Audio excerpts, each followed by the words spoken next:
That name engraved in our hearts is back. The moment NVIDIA CEO Jensen Huang high-profiledly announced a stake in Nokia, the brand that accompanied countless people's youth suddenly took over the headlines of major media outlets. Where has Nokia been during the years it disappeared? Do you remember Nokia phones during their peak? Do you remember how incredibly well they sold back then? And how did it eventually fall? Let's take a look at the story of the legendary Finnish brand, Nokia.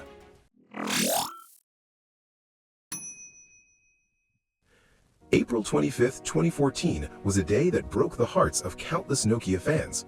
On this day, Nokia officially sold its mobile phone business to Microsoft. But the story didn't end there. Many people might not know that building telecommunications network infrastructure is actually Nokia's original expertise. Back in the 80s, when everyone was still using rotary phones, Nokia was already making digital switches, allowing long-distance calls to no longer require manual transfer and hours of waiting. Next, from the early 1G used by car phones, to 2G, which could send text messages, and then to 3G, which could access the internet, every generation of mobile networks had Nokia supporting it in the background. For instance, the core equipment for base stations, many were from them. However, when Nokia was preparing to focus on the telecom equipment industry, it happened to coincide with the transition from 3G to 4G. At this time, Huawei relied on affordable, high-quality, and one-stop solutions to pull ahead of the original giants, Nokia and Ericsson, eating up the market bit by bit. Just as everyone thought Huawei would continue its dominance in the 5G era, Nokia found a miraculous teammate. That was Donald Trump, who was elected US president in 2016. He led the sanctions against Huawei, causing Western countries to also hit the brakes on Huawei's 5G equipment. Huawei's global market share, which had been skyrocketing, came to a halt just like that. Over the next few years, geopolitical conflicts upgraded from 5G to 6G and AI. The US wanted to form its own technology national team to compete with China in advanced fields. They had to win over allies with technical strength like Nokia. So, in October 2025, a bombshell was dropped on the market. AI chip leader NVIDIA announced it would spend $1 billion to take a stake in Nokia. NVIDIA's plan is very calculated. In the future, all AI applications, from Sora-generated videos to autonomous driving, will require a high-speed and low-latency 6G network to support them. This alliance also allows Nokia to take a step ahead on the new 6G track. It can be said that in telecommunications equipment, although Nokia has gone through many ups and downs, it has never fallen behind. Then an interesting question arises. How did an industrial giant originally skilled in manufacturing manage to create a consumer-facing mobile phone brand and accidentally become a shared memory for a generation?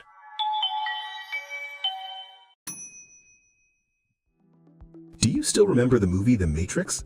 The phone used by the protagonist Neo was the Nokia 8110 released in 1996. Because the sliding curved design was so distinctive, everyone called it the banana phone. For many people born in the 70s and 80s, the 8110 is almost a classic representative of the 90s. Even in 2018, Nokia specifically released a remake, bringing a wave of nostalgia. But who would have thought? When Nokia was founded in 1865, it actually started with toilet paper and rubber shoes. Then, by the 80s, they became a comprehensive industrial group capable of manufacturing anything. There were the digital switches mentioned earlier, as well as TVs and computers, and they began attempting to make mobile phones. Only mobile phones back then were big, heavy, and expensive. The Mobira Talkman car phone, released in 1984, actually weighed 4.8 kilograms. Later, the Mobira Cityman and Motorola Dynatac 8000X, though lighter, still weighed about 800 grams, like 4 iPhone Pro Maxes tied together like a big brick. Entering the 90s, Nokia ran into huge trouble. Because of a chaotic product line and Finland's economic recession, this century-old factory was on the verge of bankruptcy. At this life-or-death moment, CEO Jorma Olive saw that mobile communication would explode in the future. He decided to cut all irrelevant businesses and go all out to capture the 2G phone and base station market. On November 10, 1992, a historic product was born. Nokia released the world's first mass-produced 2G phone, the Nokia 1011. It was half the weight of the Big Brother phones back then. It used the GSM standard. It supported sending text, so the 1011 also became the world's first phone capable of sending SMS messages. After that, Nokia was like it had activated a cheat code. Starting from the 8110 in 1996, sales skyrocketed. By 1998, Nokia's market share successfully overtook Motorola, taking the throne as #1 in the global mobile phone market. Entering the new millennium, Nokia's dominant position became even more solid. First was the Nokia 3310 in 2000, relying on nearly indestructible body and ultra-durable battery, plus that national game Snake. It sold 126 million units worldwide. Right after, the affordable Nokia 1100 in 2003 was even more incredible. It didn't have any fancy features, it could only make calls and send texts, with at most a practical little flashlight. But because it was simple, durable, and cheap enough, it ultimately sold 251 million units, becoming the best-selling electronic product in history, unrivaled to this day. The success in the feature phone market did not make Nokia complacent. They had already seen the future of smartphones. However, everyone knows the eventual outcome.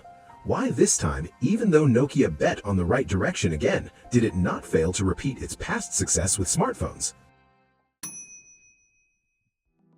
As early as 1996, the very visionary Nokia released an ahead-of-time product, the 9000. Once you opened it, inside was a full keyboard and a wide screen. It could send and receive emails and faxes, and is considered by many to be the world's first smartphone. Later, the BlackBerry, launched by another company, relied on its unbeatable typing feel to take this kind of physical keyboard to new heights. In the smartphone market at that time, there was also another faction, such as Palm and HTC. Their PDA phones integrated a physical keyboard and a touchscreen. You could hold a stylus like a mouse cursor and tap around on that Windows-style screen. It was essentially stuffing a mini computer in your pocket. But the problem was, the touchscreens back then were resistive, slow, and unresponsive, and only a few business people would buy them.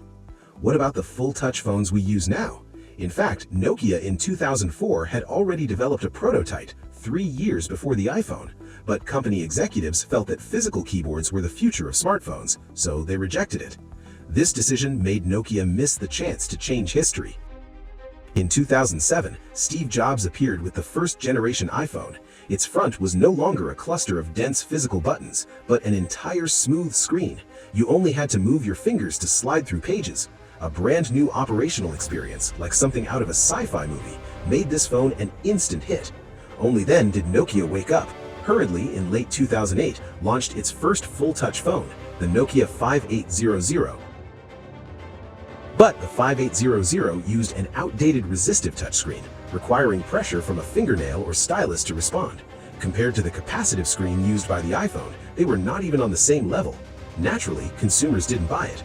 Worse still, Nokia completely failed to realize that the soul of a smartphone is actually the software. Their Symbian operating system was inherently designed for keyboards. When put on a touchscreen, it was laggy and difficult to use. Then look at the number of apps. In 2011, the Nokia Ovi store had 50,000 apps. Apple's side already had 500,000, a full 10-fold difference. Once people bought phones to install apps, Nokia no longer attractive. Market share plummeted. By 2010, it had dropped to only 28.9%. It could only rely on the sales of feature phones to barely maintain the #1 spot. Nokia, with its back against the wall, hurriedly brought in former Microsoft executive Stephen Elop to the rescue. He was also the first non-Finnish CEO in Nokia's 145-year history. The first major thing he did after taking office was personally kill off their own operating system and change to Microsoft's Windows Phone system. This decision left everyone stunned. Despite having Android as a ready option, he chose the Windows Phone that no one was optimistic about. Finland media directly called this collaboration a Trojan horse, believing Elop, this former Microsoft man, personally handed Finland's national treasure back into the hands of his former employer.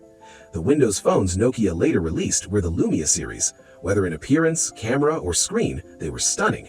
But the problem was having top-tier hardware without even the most basic software ecosystem. A smartphone with nothing to play is just a pretty brick. And so, by 2013, Nokia's smartphone market share had fallen to a miserable 3.1%. The following year, Microsoft officially acquired Nokia's mobile phone business for 5.44 billion euros. This former mobile empire thus came to an end. The phones that accompanied us through those years vanished one by one. Is there any phone that you still miss very much today? Do you feel that today's phones are all just one big screen, lacking a bit of character?